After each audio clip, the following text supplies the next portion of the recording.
Hi friends, ಎಲ್ಲರಿಗೂ ನಮಸ್ಕಾರ. ಮತ್ತೊಮ್ಮೆ ನಿಮ್ಮ ರವಿ ಫೈರ್ ಬ್ರ್ಯಾಂಡ್ ಯೂಟ್ಯೂಬ್ ಚಾನಲ್ಗೆ ಸ್ವಾಗತ. ತುಂಬ ಜನ ಕೇಳ್ತಾ ಇದ್ರು, ಸರ್ ನಮಗೆ ಬ್ಯಾಂಕ್ ಕಡೆಯಿಂದ ಲೋನ್ ಆಗಿದೆ, ಅವರು ಕೊಟೇಶನನ್ನು ಕೇಳ್ತಾ ಇದ್ದಾರೆ. ಸೊ ಯಾವ ರೀತಿ ಕೊಟೇಶನನ್ನು ಮಾಡೋದು ತಿಳಿಸಿ ಅಂತ ಹೇಳ್ಬಿಟ್ಟು ತುಂಬ ಜನ ಕೇಳ್ತಾ ಇದ್ರಿ.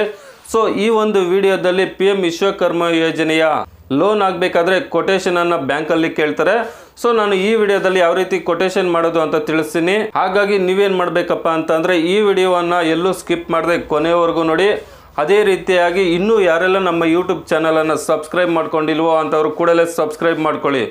ಫ್ರೆಂಡ್ಸ್, PM ವಿಶ್ವಕರ್ಮ ಯೋಜನೆಗೆ ಅಪ್ಲಿಕೇಶನನ್ನು ಹಾಕಿ ಟ್ರೈನಿಂಗನ್ನು ಕಂಪ್ಲೀಟ್ ಮಾಡ್ಕೊಂಡು ಬಂದಂಥವ್ರಿಗೆ ಬ್ಯಾಂಕ್ ಕಡೆಯಿಂದ ಸ್ವಲ್ಪ ದಿನಕ್ಕೆ ಕಾಲ್ ಮಾಡ್ತಾರೆ. ನಿಮಗೆ 1 ಲಕ್ಷ ರೂಪಾಯಿ ಲೋನ್ ಆಗಿದೆ, ಸೊ ನಾವು ಹೇಳುವ ಡಾಕ್ಯುಮೆಂಟನ್ನು ಎತ್ಕೊಬರ್ರಿ ಅಂತಾರೆ. ಅವರು ಏನೇನು ಡಾಕ್ಯುಮೆಂಟನ್ನು ಕೇಳ್ತಾರಪ್ಪ ಅಂತ ಅಂದರೆ, ನಿಮ್ಮ ಒಂದು ಬ್ಯಾಂಕ್ ಬುಕ್ಕನ್ನು ಕೇಳ್ತಾರೆ, ಆಧಾರ್ ಕಾರ್ಡ್ ಕೇಳ್ತಾರೆ, ನಂತರ ರೇಷನ್ ಕಾರ್ಡ್ ಇದ್ದರೆ ರೇಷನ್ ಕಾರ್ಡನ್ನು ಕೇಳ್ತಾರೆ, ಪಾನ್ ಕಾರ್ಡನ್ನು ಕೇಳ್ತಾರೆ, ನಂತರ PM ವಿಶ್ವಕರ್ಮ ಯೋಜನೆಯ ಅಪ್ಲಿಕೇಶನನ್ನು ಕೇಳ್ತಾರೆ, ನಂತರ PM ವಿಶ್ವಕರ್ಮ ಯೋಜನೆಯ ID ಕಾರ್ಡನ್ನು ಕೇಳ್ತಾರೆ, ನಂತರ PM ವಿಶ್ವಕರ್ಮ ಯೋಜನೆಯ ಸರ್ಟಿಫಿಕೇಟನ್ನು ಕೇಳ್ತಾರೆ, ನಂತರ ಪ್ರಾಜೆಕ್ಟ್ ರಿಪೋರ್ಟನ್ನು ಕೇಳ್ತಾರೆ. ಸೊ ಇಷ್ಟು ಡಾಕ್ಯುಮೆಂಟನ್ನು ನೀವು ಎತ್ಕೊಂಡೋಗಿ ಬ್ಯಾಂಕ್ಗೆ ಕೊಟ್ಟರೆ ಅವರು ವೆರಿಫೈ ಮಾಡಿಬಿಟ್ಟು 1 ಲಕ್ಷ ರೂಪಾಯಿ ಲೋನನ್ನು ನಿಮಗೆ ಸ್ಯಾಂಕ್ಷನ್ ಮಾಡ್ತಾರೆ. ಸೊ ಇನ್ನು ಪ್ರಾಜೆಕ್ಟ್ ರಿಪೋರ್ಟ್ ಅಂದರೆ ಏನಪ್ಪ ಅಂತ ಅಂದರೆ, ನೀವು ಯಾವೊಂದು ಕೆಲಸವನ್ನು ಮಾಡೋದಕ್ಕೆ ಪ್ರಾರಂಭ ಮಾಡ್ತೀರಾ, ಉದಾಹರಣೆಗೆ ಟೈಲರಿಂಗ್ ಆಗಿರ್ಬೋದು, ಬಡ್ಗಿ ಕೆಲಸ ಆಗಿರ್ಬೋದು, ಏನೆಲ್ಲ ಬಂಡವಾಳವನ್ನು ಹಾಕ್ತೀರಾ, ಎಷ್ಟು ಆ ಒಂದು ಶಾಪ್ನ ಬಾಡಿಗೆ, ನಂತರ ಕರೆಂಟ್ ಬಿಲ್ ಬರುತ್ತೆ, ನಂತರ ಚೇರ್ಸು ಟೇಬಲ್ಸು, ನೀವು ಆ ಒಂದು ಕೆಲಸವನ್ನು ಮಾಡೋದಕ್ಕೆ ಏನೆಲ್ಲ ಉಪಕರಣಗಳನ್ನು ತಗೊತೀರಾ, ಅದಕ್ಕೆ ಎಷ್ಟು ಬಂಡವಾಳ ಆಗುತ್ತೆ ಅಂತ ಹೇಳ್ಬಿಟ್ಟು ಒಂದು ಪ್ಲ್ಯಾನಿಂಗ್ ರಿಪೋರ್ಟ್ ಆಗಿರುತ್ತೆ.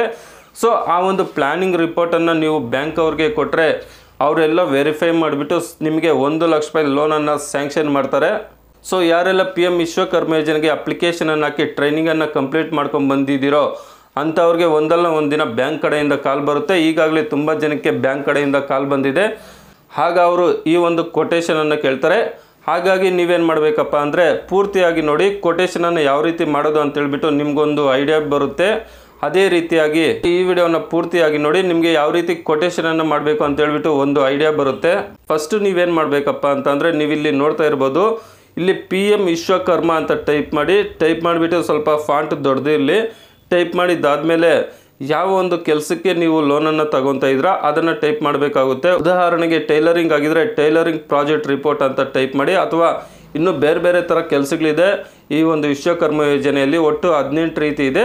ಸೊ ನೀವು ಯಾವ ಒಂದು ಕೆಲಸದ ಪರ್ಪಸ್ ಆಗಿ ಲೋನ್ ತಗೊಂತೀರೋ ಅಲ್ಲಿ ನೀವು ಅದನ್ನು ಟೈಪ್ ಮಾಡಬೇಕಾಗುತ್ತೆ. ಉದಾಹರಣೆಗೆ ನೀವು ಗ್ರಾಮದಲ್ಲಿ ವಾಸವಾಗಿದ್ದರೆ ನಿಮ್ಮ ಒಂದು ಗ್ರಾಮದ ಹೆಸರನ್ನು ಟೈಪ್ ಮಾಡಿ.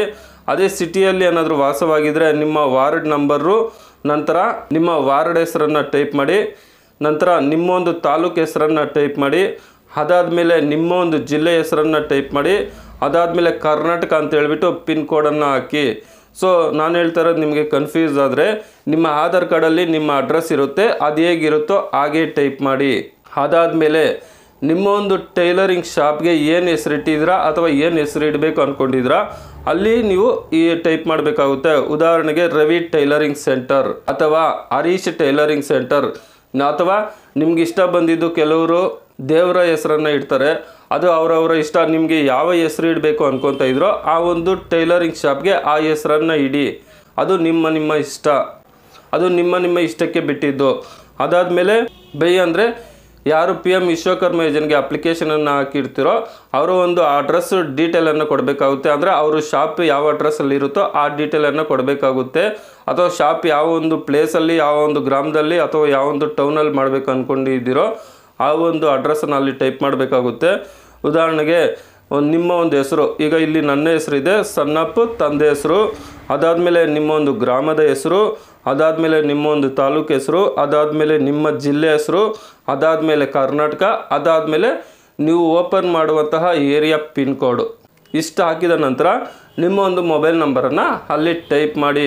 ನಿಮ್ಗೇನಾದರೂ ಕನ್ಫ್ಯೂಸ್ ಆದರೆ ಇದನ್ನು ಟೈಪ್ ಮಾಡೋಕ್ಕೆ ಅರ್ಥ ಆಗಿಲ್ಲ ಅಂತ ಅಂದರೆ ನನ್ನ ನಂಬರ್ ವಿಡಿಯೋ ಕೊನೆಯಲ್ಲಿ ಕೊಡ್ತೀನಿ.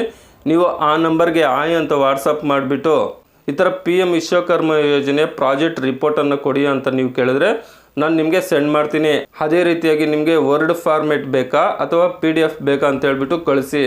ನೀವೇನಾದ್ರೂ ನಿಮ್ಮ ಒಂದು ಮೊಬೈಲಲ್ಲಿ ಮೈಕ್ರೋಸಾಫ್ಟ್ ಆಫೀಸ್ ಅಂತ ಹೇಳ್ಬಿಟ್ಟು ಪ್ಲೇಸ್ಟೋರಲ್ಲಿ ಇನ್ಸ್ಟಾಲ್ ಮಾಡ್ಕೊಳ್ಳಿ. ಒಂದು ವೇಳೆ PDF ಬೇಕಾದರೂ PDF ರೀಡರ್ ಅಂತ ಹೇಳ್ಬಿಟ್ಟು ಪ್ಲೇಸ್ಟೋರಲ್ಲಿ ಇನ್ಸ್ಟಾಲ್ ಮಾಡಿಕೊಂಡ್ರೆ ಮಾತ್ರ ನಾನು ಕಳಿಸಿರೋ ಒಂದು ವಿಶ್ವಕರ್ಮ ಯೋಜನೆ ಪ್ರಾಜೆಕ್ಟ್ ರಿಪೋರ್ಟ್ ಓಪನ್ ಆಗೋದು, ಇಲ್ಲಾಂದರೆ ಓಪನ್ ಆಗೋದಿಲ್ಲ. ನಿಮ್ಮಲ್ಲಿ ಏನಿರಬೇಕಪ್ಪ ಅಂತ ಅಂದರೆ PDF ರೀಡರ್ ಆದರೂ ಇರಬೇಕು, ಇಲ್ಲಾಂದರೆ ಮೈಕ್ರೋಸಾಫ್ಟ್ ವರ್ಡ್ ಆದರೂ ಇರಬೇಕಾಗುತ್ತೆ. ಅವೆರಡು ಇಲ್ಲಾಂದರೆ ಪ್ಲೇಸ್ಟೋರಲ್ಲಿ ನೀವು ಟೈಪ್ ಮಾಡಿ ಅದನ್ನು ಇನ್ಸ್ಟಾಲ್ ಮಾಡ್ಕೋಬೇಕಾಗುತ್ತೆ. ಸೊ ಇಷ್ಟಾದಮೇಲೆ ಈಗ ನೀವು ಯಾವೊಂದು ಬಿಲ್ಡಿಂಗಲ್ಲಿ ಓಪನ್ ಮಾಡಬೇಕು ಅಂತ ಅನ್ಕೊತಾ ಇದ್ರೋ ಅದು ಬಿಲ್ಡಿಂಗ್ ರೆಂಟಾ ಅಥವಾ ಓನಾ ಅಂತ ಹೇಳ್ಬಿಟ್ಟು ಅಲ್ಲಿ ಟೈಪ್ ಮಾಡಬೇಕಾಗುತ್ತೆ. ನಂತರ ಅಲ್ಲಿ ಬಾಡಿಗೆ ಎಷ್ಟು ಅನ್ನೋದನ್ನು ಅಲ್ಲಿ ಎಂಟ್ರಿ ಮಾಡಬೇಕಾಗುತ್ತೆ. ನಂತರ ಎರಡನೇದು ಬಂದುಬಿಟ್ಟು ಮಿಷಿನರಿ ಆ್ಯಂಡ್ ಎಕ್ವಿಪ್ಮೆಂಟ್ ಅಂತ ಹೇಳ್ಬಿಟ್ಟು. ಸೊ ಇಲ್ಲಿ ಟೈಲರಿಂಗ್ ಮಿಷಿನು ಮತ್ತು ಮೋಟರು, ಅಂದರೆ ನೀವು ಮೈನಾಗಿ ಟೈಲರಿಂಗ್ ಕೆಲಸಕ್ಕೆ ಏನಾಗುತ್ತೆ ಅಂದರೆ ಟೈಲರಿಂಗ್ ಮಿಷಿನು ಮತ್ತು ಮೋಟ್ರ್ ಬೇಕಾಗುತ್ತೆ. ಸೊ ಉದಾಹರಣೆಗೆ ಅದು ಒಂದು 15,000 ರೂಪಾಯಿ ಆಗ್ಬೋದು ಟೈಲರಿಂಗ್ ಮಿಷಿನು ಮತ್ತು ಮೋಟ್ರು. ಅದು ಕಂಪ್ನಿ ಮೇಲೆ ಹೋಗುತ್ತೆ. ಟೈಲರಿಂಗ್ ಮಿಷಿನು ಮತ್ತು ಮೋಟ್ರ್ ಕಂಪ್ನಿ ಮೇಲೆ ಹೋಗುತ್ತೆ. ಕೆಲವ್ರದ್ದು 20,000 ಆಗ್ಬೋದು, ಕೆಲವ್ರದ್ದು 25,000 ಆಗ್ಬೋದು.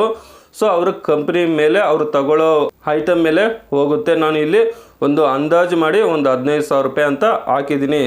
ಅಥವಾ ನೀವು 20,000 ರೂಪಾಯಿ ಸಹ ಹಾಕೋಬೋದು. ಅದು ನಿಮ್ಮ ಇಷ್ಟ, ನೀವು ತಗೊಳ್ಳೋ ಐಟಮ್ ಮೇಲೆ ಇರುತ್ತೆ. ಅದೇ ರೀತಿಯಾಗಿ chairs, cash table, big size ಅಂದರೆ ದೊಡ್ಡ ಟೇಬಲ್ಲು, ಒಂದು ಬಟ್ಟೆಯನ್ನು ಕಟ್ ಮಾಡೋದಕ್ಕೆ ಟೇಬಲ್ ಇರಬೇಕಾಗುತ್ತೆ. ಯಾಕಂದರೆ ನೆಲದ ಮೇಲೆ ಕೂತ್ಕೊಂಡು ಕತ್ತರಿಸೋದಕ್ಕೆ ಆಗೋದಿಲ್ಲ, ಒಂದು ಟೇಬಲ್ ಬೇಕಾಗುತ್ತೆ. ನಂತರ ಕ್ಯಾಶ್ ಟೇಬಲ್ ಒಂದು, ಈ ರೀತಿ 2 ಟೇಬಲ್ ಬೇಕಾಗುತ್ತೆ ಅಥವಾ 3 ಟೇಬಲ್ ಬೇಕಾಗುತ್ತೆ. ಅದು ನಿಮ್ಮ ಇಷ್ಟ. ಸೊ ಫಾರ್ ಎಕ್ಸಾಂಪಲ್ ನಾನು ಇಲ್ಲಿ 2 ಟೇಬಲ್ಲು ಚೇರ್ಸ್ಗೆ 30,000 ರೂಪಾಯಿ ಅಂತ ಹಾಕಿದ್ದೀನಿ. ನಂತರ ಸ್ಟೀಲ್ ರಾಕ್ ಅಂದರೆ ಬಟ್ಟೆಗಳನ್ನು ಇಟ್ಕೊಳ್ಳೋದಕ್ಕೆ ರಾಕ್ಸು ಬೇಕಾಗುತ್ತೆ. ಅದು ನೀವು 20,000 ಬಂಡವಾಳ ಆಗ್ಬೋದು, 30,000 ಆಗ್ಬೋದು. ನಾನು ಒಂದು 15,000 ರೂಪಾಯಿ ಅಂತ ಹಾಕಿದ್ದೀನಿ. ಸೊ ಈ 3ಕ್ಕೆ ಸೇರಿಬಿಟ್ಟು ಎಷ್ಟಾಯ್ತಪ್ಪ ಅಂತ ಅಂದರೆ 60,000 ರೂಪಾಯಿ. ಅದನ್ನು ಟೋಟಲ್ ಮಾಡಿ ಅಲ್ಲಿ ನಾವು ಕೌಂಟ್ ಮಾಡಿ ಇಡಬೇಕಾಗುತ್ತೆ. ನಂತರ ರಾ ಮೆಟೀರಿಯಲ್ಸು, ಬಾಬಿನ್ ಮತ್ತು ಬಾಬಿನ್ ಕೇಸು, ಇದೊಂದು 400 ರೂಪಾಯಿ ಅಂದ್ಕೊಳ್ಳಿ. ನಾವು ಒಂದೇ ತಗೊಳ್ಳೋದಕ್ಕೆ ಆಗಲ್ಲ, ಒಂದು 10-15 ತಗೋಬೇಕಾಗುತ್ತೆ. ಸೊ ಅಂದಾಜು ನಾನು ಹಾಕಿರೋ ರೇಟು ಅದು ಇನ್ನೂ ಜಾಸ್ತಿನೇ ಇರ್ಬೋದು ಅಂತ ಅನ್ಕೊತೀನಿ. ನೀವು ಬೇಕಂದ್ರೆ ಅಲ್ಲಿ 1,000 ಇಲ್ಲ 2,000 ನಿಮಗೆ ಎಷ್ಟು ಇಷ್ಟ ಆಗುತ್ತೋ ಅಷ್ಟು ನೀವು ಹಾಕೋಬೋದು. ನೋಡಿಕೊಂಡು ನೀವು ಎಷ್ಟು ತೊಗೊತೀರೋ ಅಷ್ಟು. ನಂತರ ಟೈಲರಿಂಗ್ ಆಕ್ಸರೀಸು ಅದೊಂದು 300 ರೂಪಾಯಿ ಹಾಕಿದ್ದೀನಿ. ನಂತರ ಸೀಮ್ ರಿಪ್ಪರು ಅದೊಂದು 200 ರೂಪಾಯಿ ಹಾಕಿದ್ದೀನಿ. ಟ್ರ್ಯಾಕಿಂಗ್ ವೀಲು ಅಂದರೆ ದಾರ ಸುತ್ತೀವಲ್ಲ ಅದೊಂದು 200 ರೂಪಾಯಿ. ಟೈಲರಿಂಗ್ ಚಾಕ್ ಪೀಸು, ಮಾರ್ಕ್ ಹಾಕ್ಕೊಳ್ಳೋದಕ್ಕೆ ಚಾಕ್ ಪೀಸ್ ಒಂದು 200 ರೂಪಾಯಿಗೆ ಬಂಡವಾಳ. ನಂತರ ಸೇಫ್ಟಿ ಪಿನ್ನು, ನಂತರ ಸ್ಕೇಲು, ಅದಾದಮೇಲೆ measurement tape, so thread cutter ದಾರ ಕಟ್ ಮಾಡೋದು, ಟ್ರೇಡ್ಸು ಅಂದರೆ ದಾರದ ಬಾಕ್ಸು. ಇಷ್ಟಕ್ಕೆ ನಾನು ಟೋಟಲಾಗಿ 2,800 ಹಾಕಿದ್ದೀನಿ.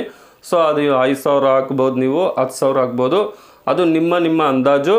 ನೀವೇ ಅದನ್ನು ಬೇಕಂದರೆ ಎಡಿಟ್ ಮಾಡ್ಕೋಬೋದು. ನಾನು ನಿಮಗೆ ವಾಟ್ಸಪ್ ಮಾಡ್ತೀನಿ. ನೀವು ಯಾರಾದರೂ ಆಯ್ ಅಂತ ಕಳಿಸಿಬಿಟ್ಟು PM ವಿಶ್ವಕರ್ಮ ಯೋಜನೆ ಪ್ರಾಜೆಕ್ಟ್ ರಿಪೋರ್ಟ್ ಕಳಿಸಿ ಅಂದರೆ ನಾನು 100% ನಿಮಗೆ ಕಳಿಸ್ತೀನಿ. ಆದರೆ ನೀವು ಇವಾಗ ಕಳಿಸ್ಬಿಟ್ಟು ಇನ್ನೊಂದು 10 ನಿಮಿಷಕ್ಕೆ 1 ಅವರ್ ಒಳಗಡೆ ಕಳಿಸಿ ಅಂದರೆ ಆಗೋದಿಲ್ಲ, ನನಗೂ ವರ್ಕ್ ಇರುತ್ತೆ. ಆವತ್ತು ನೈಟ್ 12 ಗಂಟೆ ಒಳಗಡೆ ನಾನು ಮಲಗೋದ್ರೊಳಗಾಗಿ ನಿಮಗೆ ಎಷ್ಟೇ ಕಷ್ಟ ಆದರೂ ಎಷ್ಟೇ ವರ್ಕ್ ಇದ್ದರೂ ಆವತ್ತು ನೈಟ್ 12 ಗಂಟೆ ಒಳಗಾಗಿ ನಾನು, ನೀವು 100 ಜನ ಕಳಿಸಿದ್ರೆ 100 ಜನಕ್ಕೂ ಕಳಿಸ್ತೀನಿ, 1000 ಜನ ಕಳಿಸಿದ್ರೆ 1000 ಜನಕ್ಕೂ ಕಳಿಸ್ತೀನಿ. ಆದರೆ ನೀವು ಕಳಿಸಿದ ತಕ್ಷಣ ಕಳಿಸಿ ಅಂತ ಹೇಳ್ಬಿಟ್ಟು ಪದೇ ಮೆಸೇಜ್ ಮಾಡಬೇಡಿ. ನನಗೂ ಬೇರೆ ವರ್ಕ್ ಇರುತ್ತೆ, ನಾನು ಕೆಲಸ ಮಾಡಬೇಕಾಗುತ್ತೆ. ಹಾಗಾಗಿ ಆವತ್ತು ನೈಟ್ ಎಷ್ಟೊತ್ತೆ ಆದರೂ ನಾನು ನಿಮಗೆ ಕಳಿಸ್ತೀನಿ. ಸೊ ಇದು ನೀವು ಇಷ್ಟೇ ಹಾಕ್ಕೋಬೇಕು ಅಂತೇನಿಲ್ಲ, ನಿಮಗೆ ನಿಮ್ಮ ಅನುಗುಣಕ್ಕೆ ತಕ್ಕಾಗಿ ನೀವು ಇದನ್ನು ರೇಟನ್ನು ಚೇಂಜ್ ಮಾಡ್ಕೋಬೋದು. ಅದಾದಮೇಲೆ ಸ್ಯಾಲರೀಸ್ ಆ್ಯಂಡ್ ವೇಜಸ್ ಅಂದರೆ ಯಾರಾದರೂ ನಿಮ್ಮೊಂದು ಶಾಪಲ್ಲಿ ಕೆಲಸ ಮಾಡ್ತಾಯಿದ್ರೆ ಅವ್ರಿಗೆ ಸ್ಯಾಲ್ರಿ ಏನು ಕೊಡ್ತೀರಾ? ಉದಾಹರಣೆಗೆ ನಾನು ಕಡಿಮೆನೇ ಹಾಕಿದ್ದೀನಿ 5,000 ಅಂತ. 5,000ಕ್ಕೆ ಯಾರು ಕೆಲಸ ಮಾಡೋದಿಲ್ಲ, 15-20,000 ರೂಪಾಯಿ ಈ ರೀತಿ ಇರುತ್ತೆ. ಸೊ ನೀವು ಅಲ್ಲಿ ನೋಡಿಕೊಂಡು ಹಾಕಿ ನಿಮಗೆ ಎಷ್ಟು ಅನುಕೂಲ ಆಗುತ್ತೋ ಅಷ್ಟು.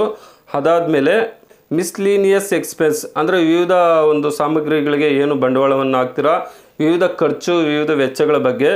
ಅದಾದಮೇಲೆ ಟ್ರಾನ್ಸ್ಪೋರ್ಟೇಷನ್ನು ಅದೊಂದು 2,000 ಅಂದ್ಕೊಳ್ಳಿ, ಬಟ್ ಇನ್ನೂ ಜಾಸ್ತಿನೇ ಆಗುತ್ತೆ. ನೀವೇನಾದರೂ ಒಂದು ವಸ್ತುಗಳನ್ನು ತರಬೇಕಂದ್ರೆ 2,000 ಒಳಗಡೆ ಹೋಗಿ ಬರೋದಕ್ಕೆ ಆಗಲ್ಲ. ಇನ್ನೂ ಹೆಚ್ಚಾಗಿ ಟ್ರಾವೆಲಿಂಗ್ ಚಾರ್ಜು, ನಂತರ ಆ ಒಂದು ಯಾವೊಂದು ಸಾಮಗ್ರಿ ತೊಗೊಂಡಿರ್ತೀರೋ ಅದನ್ನು ಹಾಕೋಬರ್ಬೇಕಾದ್ರೆ ಆಟೋ ಆಗಿರಲಿ ಅಥವಾ ಗೂಡ್ಸ್ ಗಾಡಿ ಆಗಿರಲಿ ಏನೋ ಒಂದು ವಾಹನ ಬೇಕಾಗುತ್ತೆ.